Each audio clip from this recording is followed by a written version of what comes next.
Hotep. This is Brother Amin Ra.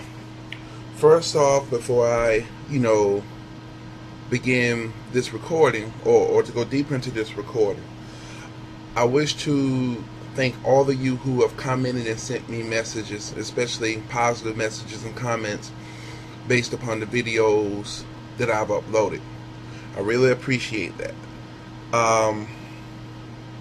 What I'm going to be dealing with in the next series of broadcasts is words that disempower us. And you can say this segment here is like a continuation to our words manifesting our reality. I know in some of those previous videos that I did go somewhat in depth into some of the words. These posts are going to deal specifically with those words on a more in depth and add more words that some of you may not have been aware of that we've been using that allows us to create a reality that deals with doubt, fear, slavery. We have to remember, most importantly, that slavery always occurs first in one's mind. Then the physical or the body follows. In order to be a slave, even if tactics of fear was used to aid you in doing it, you have to make a decision in order to become a slave in any way, physically, mentally, as well as spiritually. Okay. First word we will cover, or I will cover, is the word blame. Blame most often is what we do when we wish to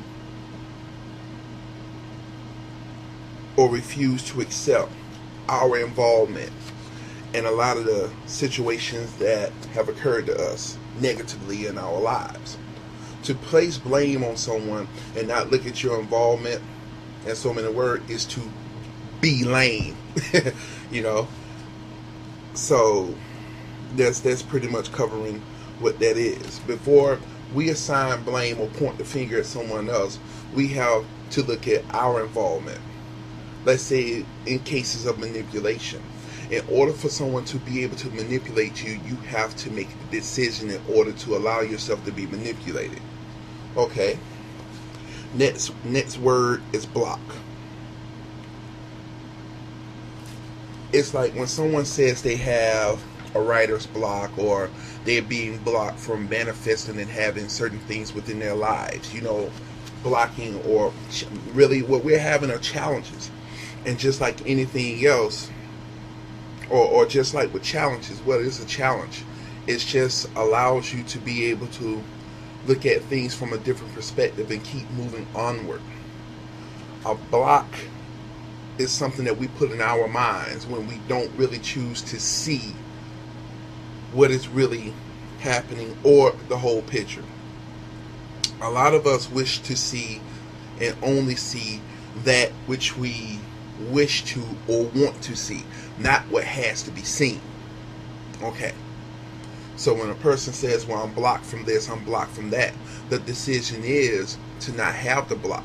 How do you unlock, or how do you make the decision not to make or not to have the block? You choose its opposite. Don't be unlimited in your thinking. A lot of times when we put a block on ourselves, we're not choosing to see the whole picture. We're only choosing to see it how we wish to see it, or how we want to see it, without looking at the whole picture. Okay? Next word is burden. Okay? We can look at burden as guilt, or a form of guilt. Let's say you can be in a situation where your living arrangements may be with family or friends, and things may not necessarily be the best, and all of a sudden someone says, or that person may say to you, well, it's a burden for you being here. Okay, if it's such a burden, then all that person has to do is make the decision, in order for there not to be a burden, tell you to go, or ask you to do things a little bit differently to provide harmony within that particular household. Or another example, you can be aiding another individual or helping another individual, and however, even though you're helping, you're thinking that this person's energy or having them around you is a burden to your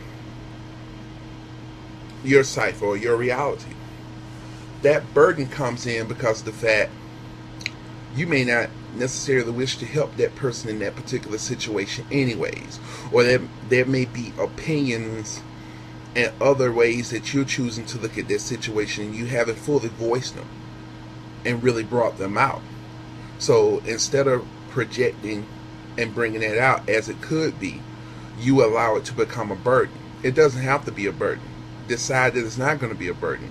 Express yourself. Say how you feel, and allow those actions to reflect those thoughts and feelings. But, the word but, we're taught, a but is a conjunction that combines two things, However, from what I've seen also with the word but is like saying, I don't. I'll give an example. It's like you can be in a relationship with someone and you're saying to them, well, I really love you, but once you put that but in, it's like you're really saying, I don't love you anymore. Or I don't choose to accept you as this anymore. The but actually is used to separate. So we have to use words that allow us to be able to connect things. You can have a particular issue in a relationship. I can, for example, I can say, well, sister, I love you. I accept you, even though I don't like this. Or I accept you. However, I don't like it when you call me this or when you say this to me or say that. Okay. All right. If there's a better way that you all can aid in being able to change, our word sound, let me know. Now, next word is can't. Can't is like saying, really, what you're saying when you're saying you can't, you're saying you won't. Period. I can't do this. I can't squat. I can't run. Or I can't do this. You're saying you won't do it. It's that simple. Complicated. When we say things or when we use the word complicated, we are attempting to allow a particular challenge or aspect of our lives to become bigger than what it has to be. As I've said before, let's look at these as challenges. Just like it would be if you were playing a video game. If you keep putting forth that effort to move through that challenge or that particular stage of that game, at some point you will eventually move past that point. So just like for the example with the video game, it can be the same way in other aspects of your life. Next word is conformist. A conformist pretty much is someone who just bows down, does not accept their power, and will allow other circumstances and people to run over them because they don't wish to rock the boat. A lot of us at some point, and still at this point in our lives, are going against the grain. Matter of fact, anyone who's probably listening to this is a person who goes against the grain. That's going to happen in life. Nothing is meant to be exactly the same as something else. Everything is different. And we have to accept differentiation or individuality or something that is eclectic. There's nothing wrong with that.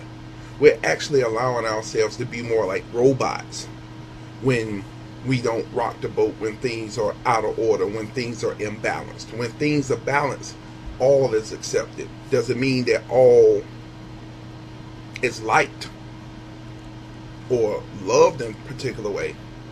However, when we allow people and things to be as they are, life gets a little bit more simplistic. When you attempt to change people and make them into who you wish them to be, you're attempting to allow someone to become a conformist.